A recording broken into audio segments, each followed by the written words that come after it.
Hey everybody. Today I thought it would be fun to go through the next series of adventures, considering we talked about the giants last time.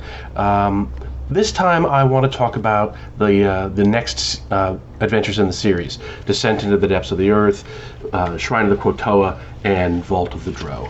Today on Greyhawk Ragnar.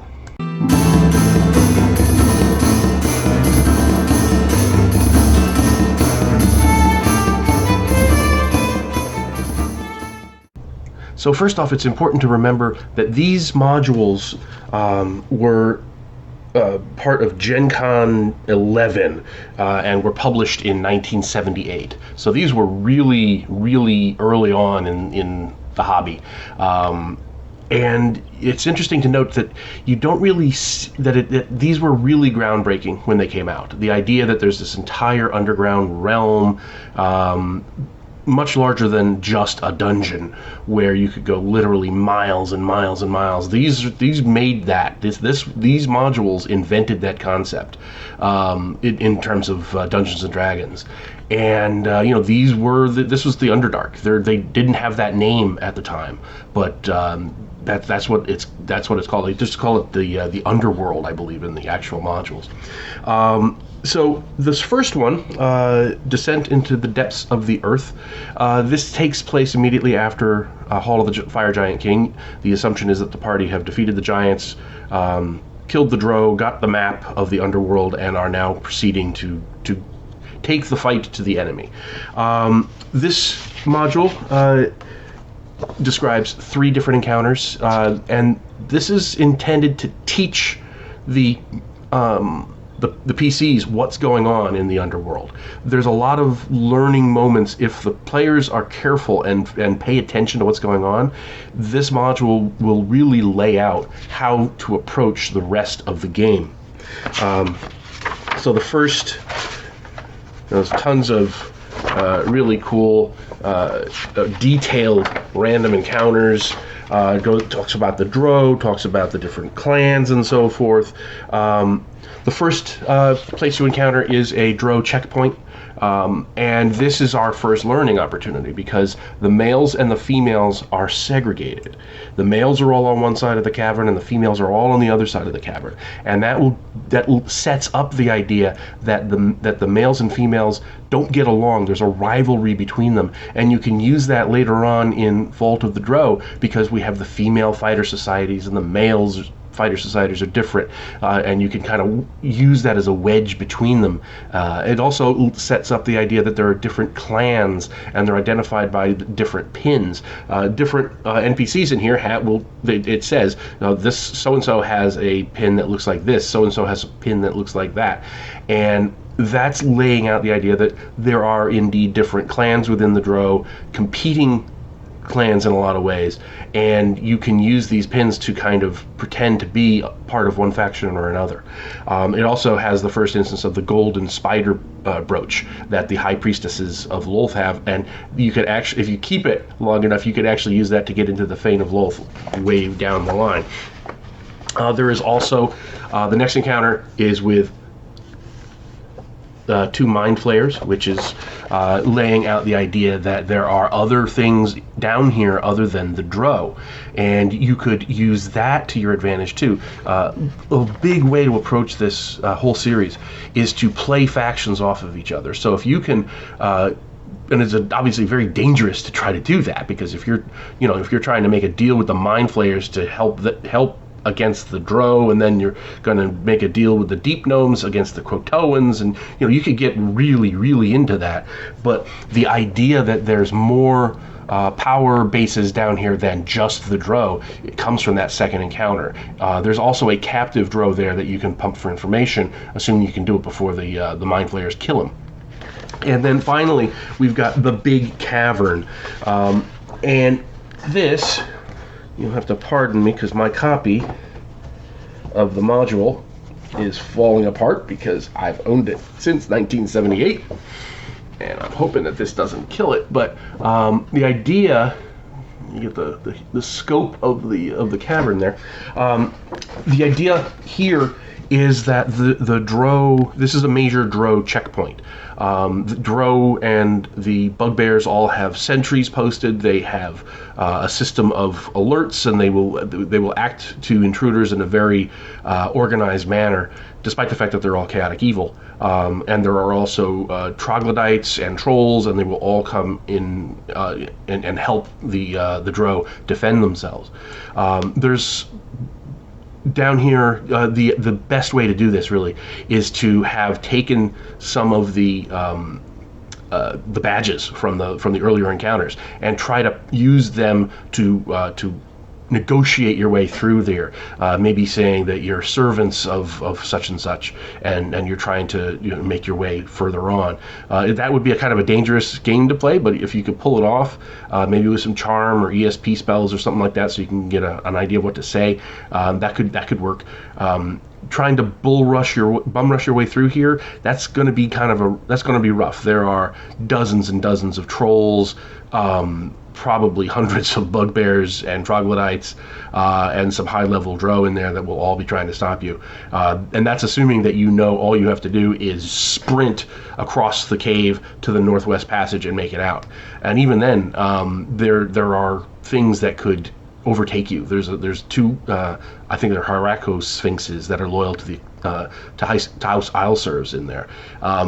There's all kinds of different things that you can do, but if you get kind of sidetracked into the going after the bugbears or the trolls or the trogs in their cave warrens and such, you can really get sidetracked and ultimately penned in and obliterated. So this is a module that, there is opportunity for combat, to be sure, but it's not the optimal way to approach it, because the opposition is too organized and too tough for any but the most monstrous PC parties to overcome. So next up we have Shrine of the Kuo-Toa, and I love this module. This is such an evocative adventure. It's just really well presented. You really get the idea that this is something almost Lovecraftian that you're looking at, with the temple of the fishmen beneath the earth. This also has 3 encounters in it. The first is with a Kuo-Toan boatman, who will take you across one of the underground rivers. And again, that's another learning experience, because you learn that you don't have to fight everything. You can negotiate. You can, if you parlay, you can get your way a lot of times. There's also an encounter with deep gnomes down here, and this is really the first time that the party is set up to find true allies, because they will.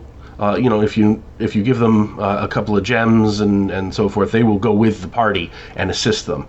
And that's really important, because they're going to have a lot better idea of what's going on down below. And you could use them as a source of information to kind of catch the party up on anything that they don't really know. It should be important, though, that they don't know the specifics about the shrine itself, because that's the bit in the next encounter. The next big encounter is this wonderful shrine area, and again, it's a massive encounter, and there's, again, the only thing that the party needs to do is go in, pay a gold piece to get a snail shell, and then go out again. If they knew that, this whole thing would be a 2-minute encounter, but the key is they don't know it.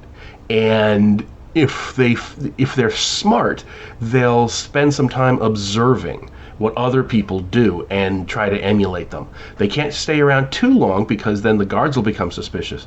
But if they kind of wait to enter the shrine proper until another party of travelers goes through, they could watch them, see what they do, see that they put in their gold piece and get something off of the ziggurat, and then they show it, and then they leave peacefully through the passage. You could see the PCs. If they're clever, they can figure that out. But this is, again, this is not a place that rewards a really aggressive point of view, because if you start going in there killing Kuo-Toans left and right, you're going to have hundreds of them boiling out of the different apartments and such, and the layout of the place is really easy to get lost and penned in.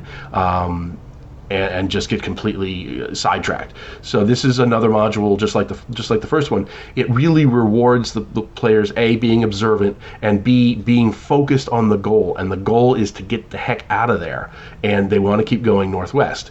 And they can do that, but it's really going to take PCs that are willing to not just kill everything they find.